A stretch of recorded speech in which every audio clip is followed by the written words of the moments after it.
Math is a wonderful thing. Math is a really cool thing. So get off your act, let's do some math. Math, math, math, math, math. All right, welcome to another math video. In this video, in this example, we're gonna divide two rational functions or expressions, and we're gonna simplify it down as much as we possibly can. And then we're also going to state the domain. All right, that's really important here. Okay, this is different than multiplying because we are dividing. Remember when we are dividing? So what we are going to need to do, right, we keep the first rational expression, we change the sign from division to multiplication, and then we flip the second rational expression. But before we do that, let's do this part first because it's already pretty simple. Let's state the domain. Okay, let's figure out what the domain is going to be. And remember, with rational expressions, they are not defined when their denominators are equal to 0. So I'm going to take their I got two different expressions, so two denominators. I'm going to set those equal to 0. So if I have p plus 5, set it equal to 0. And 4p plus 20, set it equal to 0. Pause the video, solve for p in both of these, see if you get the same thing that I do. All right, so I'm going to subtract 5 from both sides on this one. So p cannot equal -5, right? Because these things really can't equal 0. Okay, and this other one I'm going to subtract 20.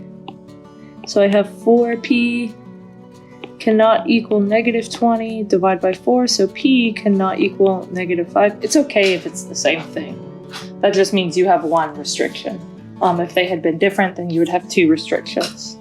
All right, so kind of keep that in your pocket, save that for later. Okay, that is going to help us with our domain. So now let's go do the whole keep, change, flip thing. So we have 2p plus 6 over p plus 5 times the reciprocal, which is 4p plus 20, divided by 10. Okay, so what we are going to do here is I'm just going to go ahead and factor things. Okay, how's that sound? And I'm going to do things in different colors because that's fun. So my very first, I actually don't think I'll have space right there. I'm going to go right over here. Okay, so I'll do the first one in blue. This is what I'm looking at, 2p plus 6. Factor that, greatest common factor is 2, so I'm left with p plus 3. Okay, those things aren't going to change. Let's do orange for this p plus 5. Oh, guess what? That's p plus 5. It doesn't change. Put parentheses around it just to help us out. All right, let's go with a purpley pink thing. 4p plus 20. Greatest common factor there is a 4. That might be hard to see. So that's p plus 5. All right, and this 10, if you wanted to break it down, you could. Just for fun, let's break it down to 2 times 5, right? Because 2 times 5 is 10. So what can cancel out here? So let's take a look.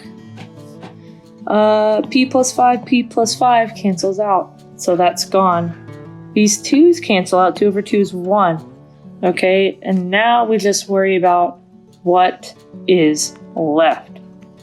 Well, what is left? In my numerator, I have 4p plus 3. And in my denominator, I have 5. So here we go. We have reduced this as much as we possibly can. Nothing else can come of this. We cannot forget to state our domain that p cannot equal -5. All right, and that is our final answer. Ooh, that's an ugly square. This one's better. This one's gonna be better. Oh yeah, that's a okay, you guys get the idea. I'm a little too OCD today. Okay, close enough. So what this means, if I'm gonna go back to what all of this is even about, that means that this expression right here is the exact same as this expression here. Oh, that's a much better square. I might be doing that from now on. Okay, so these two things are equal. They are equivalent. They are the same.